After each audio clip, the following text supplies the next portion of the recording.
What's up, guys? Dinofries here once again, and today I would love to talk about Pokemon Scarlet and Violet and give you guys my complete review of the game now that I have completed it.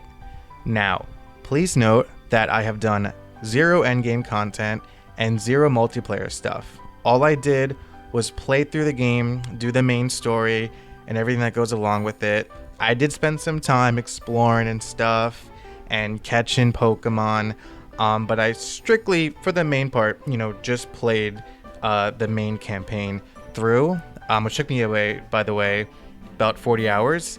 And yeah, so I'm just gonna go right off the bat right now and say this is the most fun Pokemon game that since like Pokemon Legends Arceus, which was like not that long ago. That was like just earlier this year, but I don't know, it was a blast. I might have had more fun with this game as opposed to Pokemon Legends Arceus. I don't know. I mean, before Arceus, I haven't enjoyed a game this much since like Black and White 2. I don't know, like this and Arceus are they're the best games since like Heart Gold and Soul Silver, in my opinion.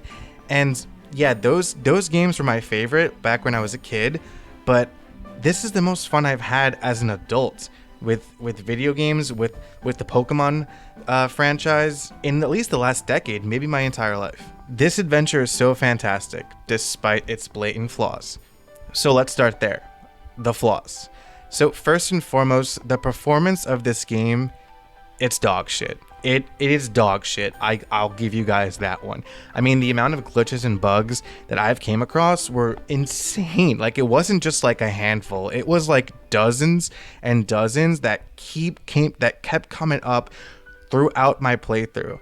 And it's not the monster of a company that is Game Freak. This should not be happening. I mean, in the very first cutscene, the students T-posed on me. Also, the frame rate is awful, especially in towns. People are just like, they're like in a picture flip book. You know what that is? Like, they walk at like 10 frames per second. It's insane. Like, the frame rate is all over the place. The Sunflora gym test, the Sunflora, when they're walking behind you, they're like blinking. It's crazy. It is crazy. And sometimes when you're battling, like, the floor will just disappear below you. I even skipped to a later area by throwing my Pokeball across a cliff, and I was able to jump over that cliff because you appear where the battle is happening. And I don't know, I mean, that shouldn't have happened. It was so easy. I just found it randomly. I wasn't even trying to skip ahead. And it's funny, when you catch a flying Pokemon, the Pokeball floats in the air. And I thought this was a bug, but apparently it's a feature. That's how rampant these bugs are. You don't know what's a bug and what's part of the game, and just poorly done. Another thing I want to bring up is that I got stuck once in a town. I got stuck in between two buildings and I couldn't even get out. I had to restart the game, which was before I realized I could just fly to another location. And actually, in addition to that, my game froze like a handful of times and I had to restart the game. And luckily I had autosave on, so I didn't lose progress. But if I didn't have autosave on, that would have sucked. Also, the cutscenes are messy sometimes because yourself or a Pokemon or another character will like just be randomly in it just because of play. It's so messy sometimes. It's funny, but it's obviously not supposed to happen. Okay, that's the bad stuff. Literally, the only bad part about this game is the performance issues, because everything else is awesome. Okay, first of all, the open world aspect, I know it's not Breath of the Wild standards, but it was kind of like how it was in Pokemon Legends Arceus, and for me, that was enough. I mean, yeah, this is Game Freak, and we can't expect too much for them, but I don't know, like, I like how there's Pokemon everywhere and there's no random encounters, which is the best thing. I mean, thank goodness that they're never going to be random encounters again, I hope. And you just run around, encountering Pokemon, throwing your ball at them to engage, sneaking up around them. I mean, it was great. The only thing I would say about the open world is that Pokemon were pretty random. I mean, like they made sense half the time, like ice Pokemon in the ice part, ground Pokemon in the desert, grass Pokemon in the forest. Like half the time it made sense, but the other half, like it's just like a group of Pokemon just like randomly, like. And there weren't like special encounters, like a bug Pokemon on a tree. That happens like once. Like there were sometimes bug Pokemon on trees, like very occasionally where they're like special encounters like that. Pretty much Pokemon are just walking or flying or swimming around in swarms of usually their own species, but sometimes others. Like it was pretty random, which the immersion for that part I didn't really love.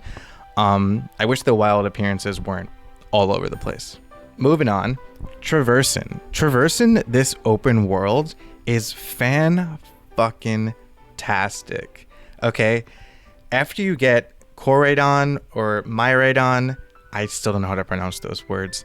You're riding fast everywhere. You're jumping high. You're climbing cliffs. You're swimming swiftly, and you fly, zooming through the sky. And like it feels a lot. It felt like how it did in Pokemon Legends Arceus, which in my opinion was really awesome. And I like a little bit more because in this game as opposed to Arceus, because in Arceus there's only one town, whereas in these there are a bunch. And you could there's no load-in. Like you fly into those towns if you want to. You can roof jump. I thought it was great. Like you can literally go anywhere on the land or the sea in this game, aside from like the invisible barriers that surround the map. But it felt pretty open world, which I think is a really big plus. Okay, gameplay now. I missed catching Pokemon like as many as I did and how fast I did in Arceus. Like I loved the catching in Arceus, just like sneaking around and throwing balls without even engaging Pokemon in battle. But we're back to the basics in Pokemon Scarlet and Violet, and I think because Arceus like revitalized, or not even revitalized, I didn't really like catching Pokemon in past games up until Arceus. Pretty much I caught them all in Arceus, and I had a full shiny team. Like I genuinely enjoyed catching Pokemon in that game. So I think I still hold that now. So I did catch a lot of Pokemon in this game, most of them actually. If I saw a new Pokemon, I would catch it. It was fun, and part of that I think was because like I loved catching a Pokemon and like reading like the little bio about it, and then the Pokedex like for a new entry is like a ding, and like the new book in the library. That for me was so satisfying, and I never got tired of that. I loved that little screen that popped up, and it made me want to keep catching Pokemon. Okay, before I move on, I just want to point out that the sandwich making part, despite the fact that I personally enjoy both eating and making sandwiches in the real world, I did not bother at all with this mechanic. It seemed lame. I didn't want to bother with it. I have no comment on that. I didn't bother. All right, next, battling. Now, really, let me just bring this up really quick. The auto battle feature, which is new, where you just send out your Pokemon like out in the wild and they auto battle. I actually didn't use that whatsoever. I recognize it's pretty cool, because it feels like how Pokemon should be, in the real world if it was a thing. It makes sense. I just personally didn't bother with it, but if I was gonna shiny hunt, I would do that, which is great. The only taste I got of it was in the Team Star bases.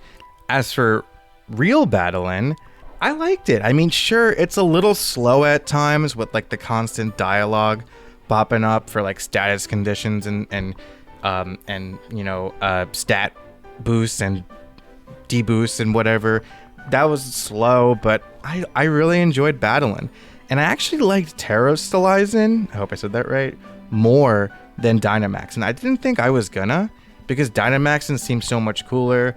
Terastallizing just seemed like a stupid little hat, but I liked it better. It felt snappier than Dynamaxing, and I liked that you could only Terastallize like once before you had to recharge it. I only used it for like gym leaders and like the Team Star bosses and like the Titans. So it felt, I like that a lot more actually than Dynamaxing. And even though like the Terra types that you usually get for the Pokemon, unless you caught like a special, like unless you caught a Terra Pokemon out in the wild or through a raid, there were always like the same one or two of the types of your Pokemon. So it only really made their stab moves better, but it's okay. Sometimes you just need that extra power, and I thought it was fine. All right, now I want to talk about the difficulty of the game. I'm pleased to report that the game was challenging. Like, I don't get why people are saying that it's so easy. Like, sure, if you just grind a bunch and, you know, then you're going to be overpowered. But I don't know if you saw my previous video where I figure out a way how to unlock hard mode. Basically, I just didn't engage in trainer battles at first, and that made my Pokemon underleveled. Well, after I put out that video, feel free to go watch it, by the way, if you're curious. After I posted that video, I started engaging in trainer battles here and there, like when the trainer was my level, like in that area. And still, like, I wound up completing the game like pretty much on the same level as my opponents. It made no difference. The game is not easy. I mean, yeah, you have to follow the correct order of the gyms and the Titans and the Team Star bosses, but like loosely, I mean, what I did was I cleared the bottom of the map and then I worked my way up, and I'll show you guys the exact route I took on the screen now. And like only like 2 or 3 parts, I think there were like 2 or 3 of the gym battles were actually really easy. I was over leveled for them, but the rest were like challenging. I even lost the one time I wiped out in the game at the fighting type Team Star boss, because she just spammed close combat on me and I couldn't do a thing. That's it. I mean, like, the game wasn't easy in my opinion. I felt like I was always using items and stuff, like utilizing super effective and not very effective type, and like, it's challenging enough. Okay, what's left? Story. Okay, the story, it's good. I mean, like, it's I would say it's one of the better storylines for Pokemon. I mean, it's still Pokemon, but I thought it was good. I mean, all 3 routes were enjoyable to me. I like the Titans one the most. I just felt it was more fun to chase down these like huge Pokemon, because the gym tests were lame. Like, pretty much all of them except for like 1, maybe 2 were interesting. They were mostly lame. And the Team Star bases, I mean, like, the auto battling is a new feature. I get why they wanted to highlight that, but like 10 minutes to kill 30 Pokemon, it took me like a minute or 2 max. And I mean, the characters are solid. Armin is bae, Nimona and Penny are decent. I like the Team Star boss's outfits. They were cool characters themselves. The gym leaders are pretty sweet. I mean, they all had their different aesthetics. The Elite Four I thought was funny. And the ending was great. I love the ending. I mean, like, again, it's a Pokemon game, but I thought it was a sweet ending. I don't know. I was a little emotional at the end, I gotta say. Okay, what's left? Graphics. Okay, the graphics suck. Yeah, I mean, like, I thought the game was charming. I mean, like, the region, this is like the best Pokemon has ever looked, in my opinion. I mean, probably on par with Arceus, because Arceus had that like cell shady vibe, but I didn't mind this art style. I think they're like equally good looking for a Pokemon game again. I mean, they both look like they could be like GameCube games. I'm not gonna even argue that. Like, geez, like, how is this still what Pokemon looks like, even if it's on the Switch? Like, we've seen what the Switch can do. The Pokemon designs, if you guys are curious what I thought of all of the new Pokemon in Scarlet and Violet, you can check out my other video for my thoughts there. And like, the cutscenes looked gorgeous. Like, I wish the whole game looked like those cutscenes, man. They were so nice looking. But I mean, there weren't that many cutscenes, and I will say, like, it's even at 30 FPS, which dropped, like as I mentioned before, in many parts of the game.